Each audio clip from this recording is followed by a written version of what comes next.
నమః శివాయ. మహాశివరాత్రి పార్ట్ 4కి స్వాగతం. అందరూ బాగున్నారా? అందరూ బాగుండాలని కోరుకుంటున్నాను. దీని ముందు పార్ట్ వీడియో లింక్ డిస్క్రిప్షన్లో ఇవ్వడమైనది. మహాశివరాత్రికి సంబంధించి ప్రాచుర్యంలో ఉన్న ఇతర కథల గురించి ఇప్పుడు తెలుసుకుందాం. మహాశివరాత్రి పరమశివుడిని ఆరాధించే అతి ముఖ్యమైన పండుగలలో ప్రధానమైనదిగా ఉంటుంది. మహాశివరాత్రి నాడు పరమశివుడిని ఆరాధించడం ద్వారా అజ్ఞానాంధకారాలను పారద్రోలి జ్ఞానోదయాన్ని పొందేలా ఆశీర్వదించబడుతాం అని చెప్పబడింది. అంతేకాకుండా విశ్వంలో సర్వోత్కృష్టమైన శక్తిని అర్థం చేసేందుకు దోహదపడుతుందని భక్తుల యొక్క విశ్వాసం. ఈ సందర్భంగా మహాశివరాత్రితో ముడిపడి ఉన్న కొన్ని ముఖ్యమైన మరియు ప్రాచుర్యంలో ఉన్న ఆధ్యాత్మిక కథలను ఇక్కడ తెలుసుకుందాం. భారతదేశంలోని అనేక పండుగలు, వాటితో ముడిపడి ఉన్న గాథలు అత్యంత ప్రాముఖ్యతను కలిగి ఉంటాయి. అందులో మహాశివరాత్రి పండుగ కూడా ఏమాత్రం మినహాయింపు కాదు. ప్రజల విశ్వాసాల ప్రకారం ఒక ప్రాంతం నుండి మరొక ప్రాంతానికి స్వల్ప తేడాలతో ఈ కథలు ప్రాచుర్యంలో ఉన్నాయి. క్రమంగా మహాశివరాత్రికి సంబంధించిన అనేక కథలు కూడా మనుగడలో ఉన్నాయి. మహాశివరాత్రి వెనుక కథలు మాత్రమే కాకుండా ప్రజల విశ్వాసాలను అనుసరించి వారి పండుగలలో కూడా స్వల్ప తేడాలతో భిన్న పోకడలు కనిపిస్తూ ఉంటాయి. మొదటగా క్షీరసాగర మథనం కథల గురించి ఇప్పుడు తెలుసుకుందాం. ఒకప్పుడు దేవతలు, రాక్షసులు అమృతం కోసం క్షీరసాగర మథనానికి పూనుకున్నారు. క్రమంగా పరమశివుని మెడలో పాముగా ఉన్న వాసుకిని తాడుగా, మేరు పర్వతాన్ని కవ్వంగా మలచి క్షీరసాగరాన్ని చిలకడానికి నిర్ణయించారు. వాసుకి తలభాగం రాక్షసులకు చేరగా తోక భాగాన్ని దేవతలు పట్టి చిలకడం ప్రారంభించారు. క్షీరసాగరం నుండి కామధేనువు మొదలు అమృత భాండం వరకు అనేకములు జన్మించాయి. కూర్మ అవతారంలో ఉన్న విష్ణుమూర్తి సహకారంతో పర్వతం సముద్రంలో నిలబడగలిగింది.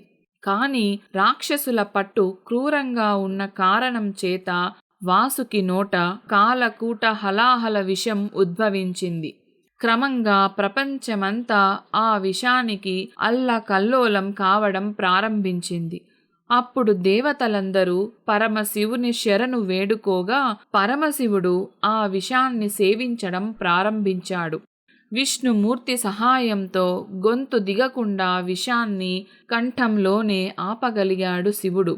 క్రమంగా పరమేశ్వరుడి కంఠం నీలి రంగులోకి మారిపోయిన కారణంగా ఆ పరమేశ్వరుణ్ణి నీలకంఠుడిగా మరియు గరలాన్ని మింగినందుకు ప్రతీకగా గరలకంఠుడుగా పిలవడం జరిగింది. కానీ ఆ విషప్రభావం కారణంగా శివునిలో విపరీతమైన తాపాన్ని, వేడిని పుట్టించింది. ఆ ప్రతికూలతను తగ్గించే క్రమంలో భాగంగా చంద్రుని మరియు గంగాదేవిని తల మీద ఉంచుకున్నాడని కొన్ని పురాణాల్లో చెప్పబడుతుంది. మరి ఒక పురాణం ప్రకారం ఒకనాడు గంగాదేవి భగీరథ ప్రయత్నం కారణంగా శివుని జడలో చిక్కుకుంది అని మనందరికీ తెలుసు. అంతేకాకుండా శివుని తాపం తగ్గించే క్రమంలో భాగంగా భక్తులు శివునికి తరచుగా ఉదకాభిషేకం చేస్తుంటారు కూడా. క్రమంగా ఈ పర్వదినాన్ని పురస్కరించుకుని మహాశివరాత్రి రోజున భారతదేశ వ్యాప్తంగా హిందువులు ఉపవాసాలు చేస్తూ రాత్రంతా జాగారం చేస్తూ మెలకువగా ఉంటారు.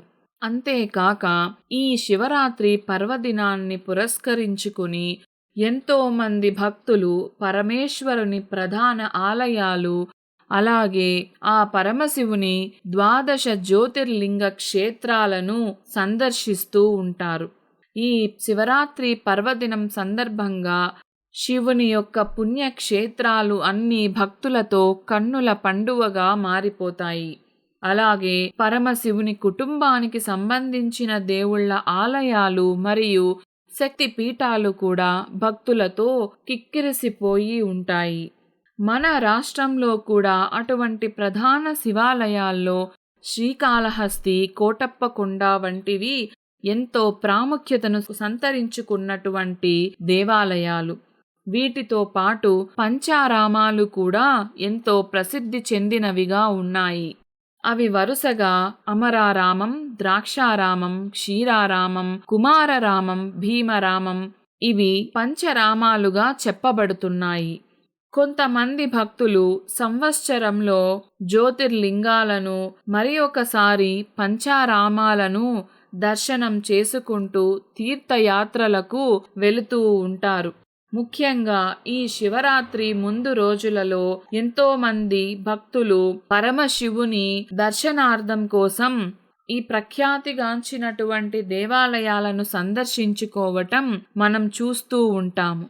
ఇలాగే ఇంకా శివరాత్రి పర్వదినానికి సంబంధించినటువంటి ఎన్నో విషయాల కోసం, కథల కోసం నా ఛానల్ని సబ్స్క్రైబ్ చేసుకోండి. ఓం నమః శివాయ.